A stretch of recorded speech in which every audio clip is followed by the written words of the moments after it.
is a legacy of humankind. It's a gift that all humans all over the world can enjoy. It's a gift, really. I see it this way. So I think that it's very important that yoga can spread and can be shared. And I think it's a very healing practice. My conversation with Sarah De Santiago, a yoga teacher from Andorra, was so beautiful and inspiring as we delved into the mother-daughter relationship in yoga and how close and intimate bonds can be nourished and created through yoga. I hope that this conversation made you consider yoga as a legacy of humankind and how yoga can heal the collective and all of humankind as well. If you're looking to tune into a podcast episode that's all about yoga in Andorra, then this is the conversation for you.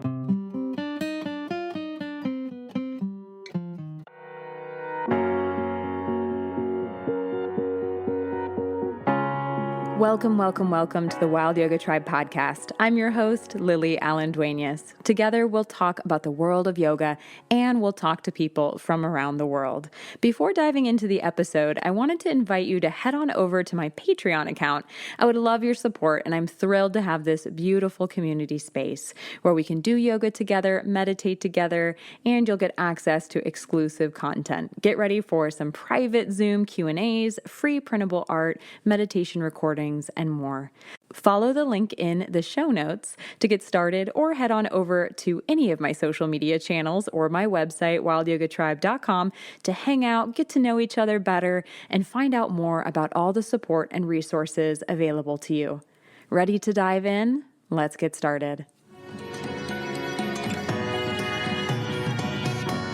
Namaste, family, and welcome back to the Wild Yoga Tribe podcast. Today, we are celebrating our 99th episode. That's so exciting. We're getting really close to that 100th mark. And today, I am joined by Sarah De Santiago. She's a yoga teacher from Andorra, and she has co-founded Prana Yoga Andorra alongside her mother, where their collective vision really flourishes.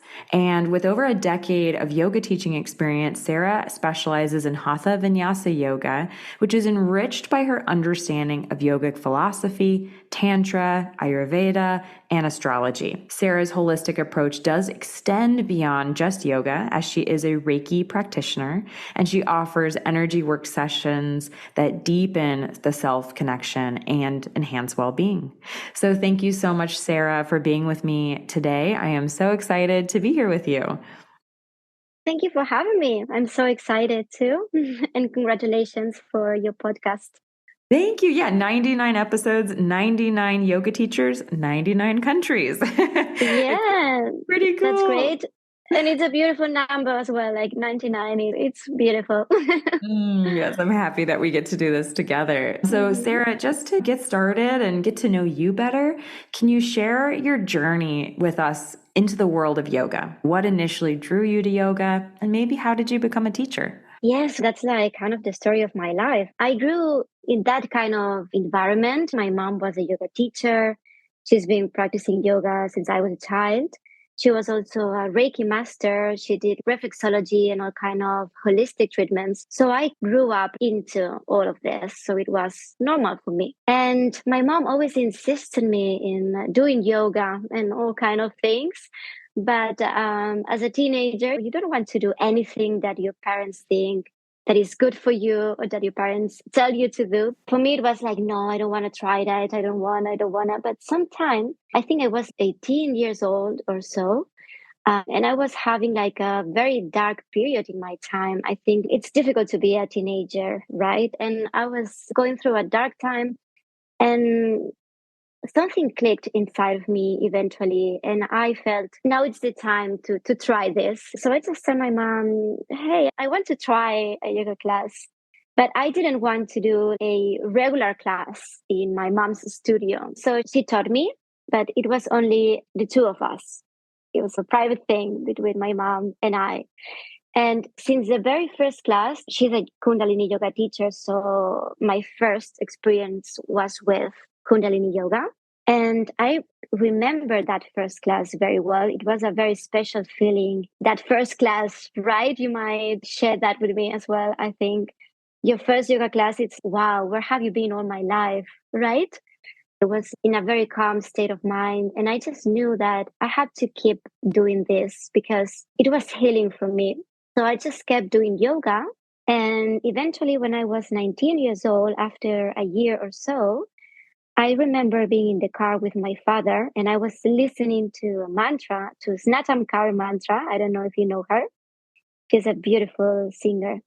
And I remember having that kind of feeling inside of me, like a certainty. And I knew that I had to take a teacher training because I wanted to share yoga with other people. I was very young. I was 19 years old back then. I decided to enroll in my first teacher training. It was a Kundalini teacher training, by the way. And that's how everything started. It's amazing. And it's such a gift to have a mom who's a yoga teacher. That was really incredible that you were introduced to it so young. And then also, I think really cool that your mom let you come to the practice. She didn't force you to practice. Maybe she took you into classes when you were little and you just toddled around. I don't know. But I think it's beautiful that your mom just allowed the practice to come to you and you to come to the practice. Yes, I feel very fortunate to have her in my life. She didn't put any pressure on me. Sometimes when I have talked to her about that, she said, I knew that you will come to this one day when you were ready. That was it. So, co-founding Prana Yoga Andorra with your mother sounds like a beautiful venture. Could you tell me more about how your studio came into fruition? Yes, it's been a great adventure. Yes, you bet. And working with your mom, it's not easy. And it's been very healing for both of us too, for our mother and daughter relationship. It's been very healing for both. And my mom back then has like a very small studio because it was only her. And when I decided to work with her, we invest in ourselves and we decided to move to a bigger studio and to create like a brand, a logo, to have a proper name and to have a kind of a strategy for our business. I like to call it that way, but for a project together. I think we've been working together now almost for 10 years, like 9 years or so. And it's been a great adventure. Yeah. And what does your yoga studio represent for both you and your mom? It's our family project. It's something that very beautiful and very precious to us. We've put everything we have, not only materially speaking or financially speaking, but emotionally speaking. We've put our hearts, our souls in there, and it's very important to us. It's a very small and familiar studio, and we really like to keep it this way. And I think that our students or any people who approach our studio and comes, we like them to feel like family too, because they are in a sense, because it's an intimate space for us. Yeah, it is definitely would be that kind of intimate space that you and your mom have created, that feeling of home, of family, of Yeah. vulnerability. And so I'm sure that it is very special for new students to come and be welcomed into that space with all that really good familial, close, intimate energy in there. Yeah. Yes, we like people to feel this way when they come. It's like opening the doors to our own home. Amazing. I also loved reading and learning, Sarah, that you are incorporating yoga philosophy, tantra, Ayurveda, and astrology into your classes. How do all these elements enhance your yoga experience for your students? And how do you actually weave them into your class? I know that it might sound like a weird combination of things, right? But very curious person by nature. And I have this, it's almost like a compulsion to take classes and courses and buy books and gather information, understanding things. So I think, for example, yoga and Ayurveda pair really well together. They go hand in hand in a sense. And Ayurveda is a practice and a philosophy that it always helps me to be more grounded. Sometimes I use Ayurveda in classes. For instance, when it's Vata season, which is slowly approaching in autumn and winter, maybe I sequence my classes around Vata dosha, do it like more standing poses, more slow and grounded sequences. The astrology is the same. Astrology and yoga pair very well together as well because it gives you a sense of what is going on for the collective, and you can theme your classes, you can sequence your classes around astrology themes or what is going on at the moment. For example, I don't know, in Leo season, Leo is about working with your inner child, working on your value, your worth, your self-confidence, your inner glow, your shine. You can theme your yoga classes around that and help the collective align with the energies of the moment. So you get an idea of the kind of work I'm trying to share there with all this combination of things. Yeah, it sounds a lot like you're involving and incorporating these elements more in your thoughtfulness and your intention and the atmosphere, the sequence, and everything that you're creating for your students. It's Yes. probably less like you're actually talking in the class about astrology or doing a whole sequence that's based on a lion for Leo. You're not doing a lot of simhasana, a lot of the lion based poses. It would just be more about the Mm-hmm. energy that you're and the thoughtfulness, a lot of that intention behind your what you're doing Yeah. in the class, right? Yeah, that's right. It's exactly that. It's the energy you put into the class. That is amazing. I know that a lot of people are listening are yoga teachers, and we definitely have listeners, Sarah, who are not. But I think that it can be a common misconception how much of your time and your energy and your intention really does go into planning a yoga class. I mean, sure, you can step in and use your intuition and you can just teach more in that organic way. But if you wanted to cultivate that experience really thoughtfully, it can take a Mm-hmm. lot of time, and you can demo it, you can practice it yourself, you can flow through it and by yourself before actually teaching. You can have notes or a poem you want to base on and which asana support that. I think that it's really amazing that you're even going more and more layers deeper than that, even more intention and thoughtfulness. Yeah, planning a class, it's a lot of work. And sometimes people don't understand it till they got enrolled in a teacher training and they say, oh my God, this is like a lot of work. We have to learn like a lot of things and put a lot of energy in doing that. And you can't imagine it till you study for being a teacher or till you start planning your classes. It seems easy maybe from the outside, like you just hop in there and you just teach a couple of asanas or a flow and you just go back home. But it takes really a lot of work, a lot of energy, a lot of intention. Yeah, we put so much of ourselves in each class, I think, as yoga teachers.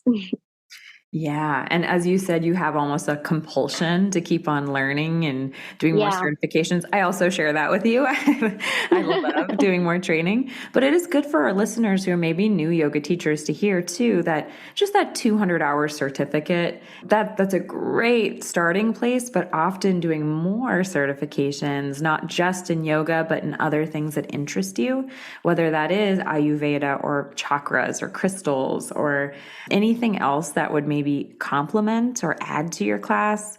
It's just a good reminder that, hey, more trainings is maybe in your future. Yeah, absolutely. I agree with you in that. And I think we have that in common, most yoga teachers, that we are kind of explorers. We are very curious by nature. We love to go deep into things. We love to study, to learn, and we love to share as well. And it has a lot of possibilities, as you say, not only studying like yoga focused things, you can study everything you want, and everything you do, it's going to add something to your classes, even if it's not something you talk openly about, but it will stem from you. I think it will nourish your classes and it will definitely nourish your way of teaching. I think it's very important. Yeah, that's such a good point too, because it can be even a class in or a degree in engineering that can change how you teach. I was talking to Yeah. another yoga teacher from Iran, and she has a design studio, and we were talking about Mm-hmm. how industrial design or product design, like how that the actual thought of how do everything fit together, that changes how she sequenced. Very Wow. interesting. But Yeah. Sarah, I'd also like to hear from you. I know you've taught for nearly a decade, and I'd love to hear if you have any really rewarding moments that you've encountered on your teaching journey, maybe specific student transformations or personal realizations or anything that kind of stands out for you. I think the most rewarding thing about all these years with yoga, it's been the human experience you get. It's very enriching for your personal life. The people you get to know, the students that become friends, very close friends, and the network that can result from teaching yoga. The people you know, and you start like connecting one student with the other, and that net we used to make with different people and how we all end up supporting each other. It's very beautiful and very enriching. So I guess it's that all the people I had the opportunity to know, to get in contact with, and to learn from. Yeah, absolutely. The bonds that form in yoga are so beautiful. I Yeah. think that the yoga class or a yoga retreat in particular, there's so much vulnerability. And I think people start when they're finally quiet and finally still, not on the phone, not distracted, not thinking of 20 things at once or checking on something on Google and answering an email and talking to someone and watching TV in the background. When you actually Hmm. stop doing everything and start hearing yourself, a lot of questions pop up or a lot of curiosities, and that can form beautiful connections. Like, oh, is that the same for you? You know what I mean? Yes. Yeah, and the connections you make are very authentic, very different from the other kind of connections you make anywhere else. There's another kind of authenticity in that kind of bonds we make in this yoga world. Yeah, there's less And artifice, less yeah, faking it. I think you show up as more of who you really are, a lot more realness brought to the yeah. table. And Sarah, I know as a Reiki practitioner, I'm also one as well. I first started my Reiki journey with level 1 in Nepal, and then I finished 2 and 3 in India. So it took me, I think, nearly 2 years, we'll say, to do it start to finish. But I don't often get Reiki and yoga teacher combo, a duo like you, are on the show in general. So would you just talk to us about how your Reiki sessions and energy work, how those practices complement and maybe inform or change how you teach yoga? You're a Reiki practitioner as well. I think you might agree with me that Reiki is personal and spiritual path as well as yoga. And I think it changes you as well as yoga does. And it allows you to work with a different kind of subtle energy.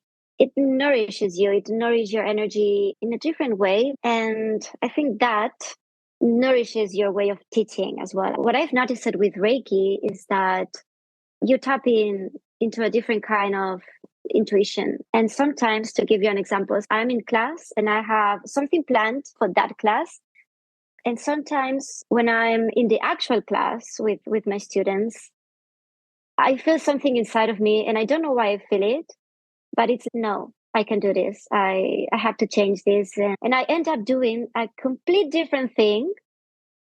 And at the end of the class, always some of my students comes and say, I have received the class. I just need it for today. So with Reiki, that's the experience that I have. You tap into a kind of intuition that allows you to receive what your collective is needing at that moment. Absolutely. Yes. That intuition and sensing the energy in the room. I Yeah. think a lot of teachers, maybe you're using your eyes and you can see if people are fidgeting or you can see if something needs to shift or if things are too hard and then they're struggling. I think you can see that, but there's that energetic layer of what needs to happen. Do Hmm. they need, yeah, it's that intuition. It's like you can close your eyes and you can still feel it. Yes.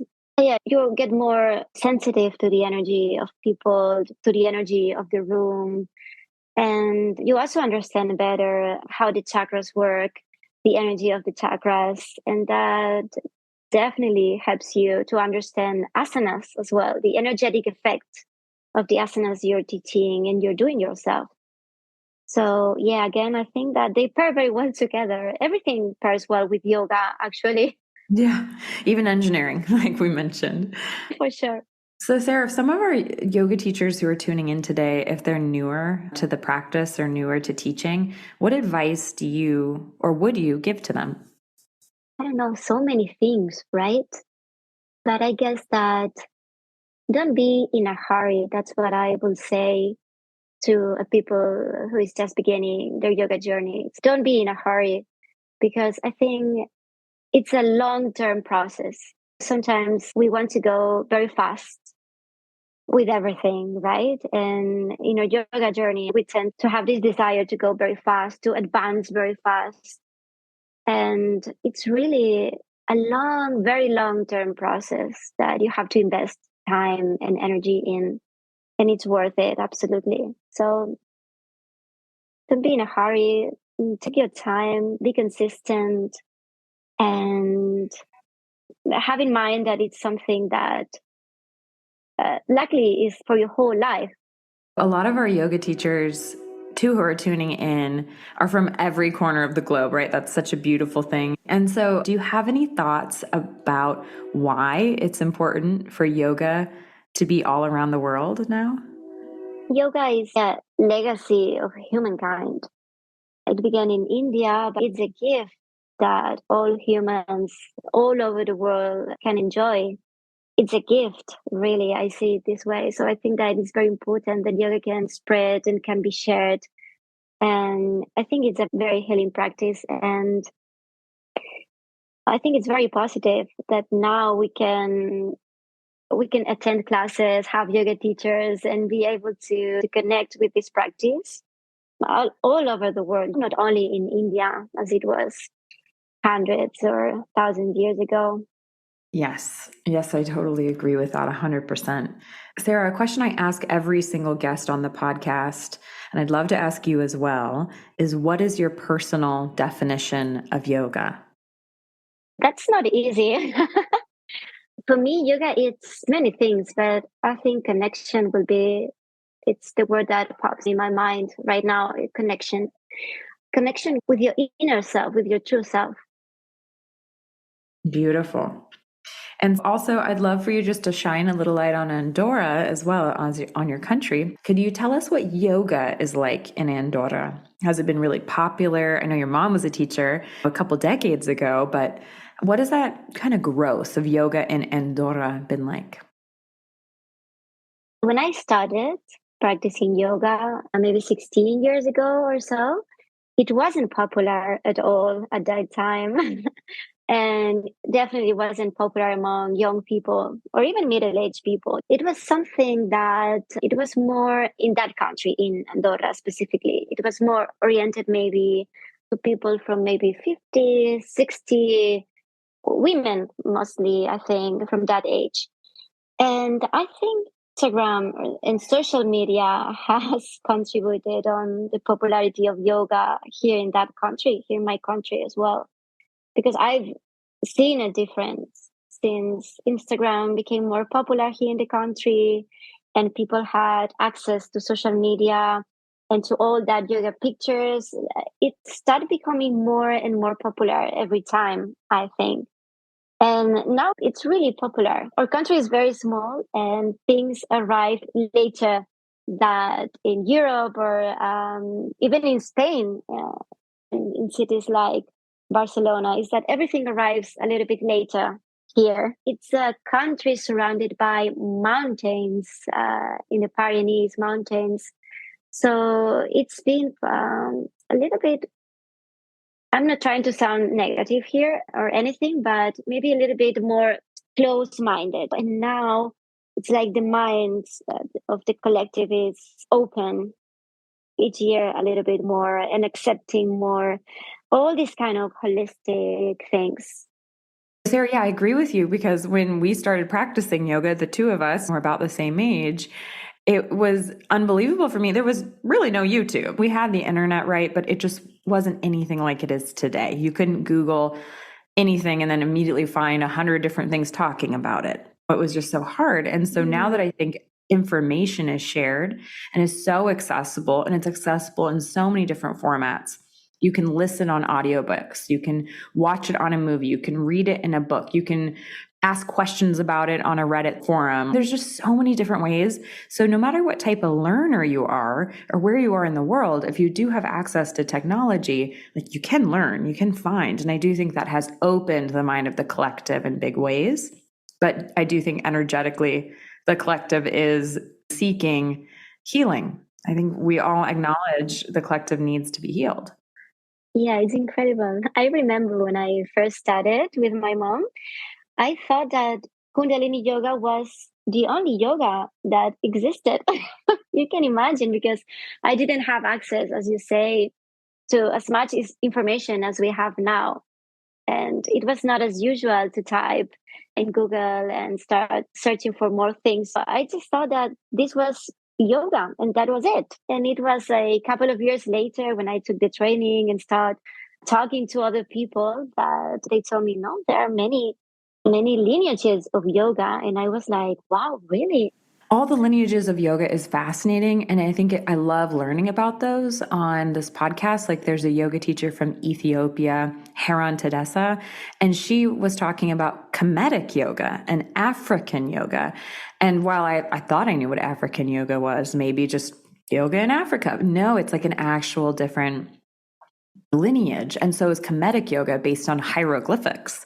And there's some claims that it could even be older than yoga in India. So it's, wow, I didn't know anything about these lineages. And I do love learning about them because it seems like more and more are being uncovered as around the entire globe, people are saying, no, there's been yoga practices in my culture and tradition in ancient times as well, or they become developed in New Age and New Time. Anusara yoga is very new, or Bikram yoga would be considered very new. There's always more to learn. So also, Sarah, to spotlight your country, Andorra, as a whole, can you just talk to us about your country, about the history, the geography, what it's known for? If there's anything you want to share about Andorra, please do. And feel free to say it the correct way. I'm probably not saying Andorra perfectly, because I know in the US we'd probably call it just Andorra. So feel free to help out here. Yeah, I know that this sound is a double R. It's weird for you, right? Well, Andorra, I'm going to say in my language, Andorra. It's a beautiful country, indeed. It's a country. Imagine a small country, independent among the mountains. We have very high mountains, and it's very famous because of its ski resorts. A lot of people come all over the world to ski here in the winter. And it's also very known because of the shopping as well. And in summer, we have a lot of hiking routes in the mountains. So a lot of people comes for hiking too and do nature and mountain activities. And it's a very safe country, which is great. I'm personally curious, Sarah, is there any, I don't know, like conflict or competition with Spain? I know just being nestled so tiny, so small, like in between Spain, and then sharing a language, speaking Spanish. Was there any kind of, no, I'm definitely not from Spain, I'm from Andorra. Do you know what I mean? There's the kind of a pride or anything around that? I don't know about the others, but personally, I don't feel this way. And I haven't heard about that. I think the people who live here or were born here, we are very used to be a separate country. And we have an actual border and all that. So it's like very clear that we are separate, close, like neighbors, but separate countries. And we have a good emotional relationship with our neighbors, Spain and France. We have a lot of people from Spain and from France that come to visit the country or even work or live here. Yeah, we are in good relationship.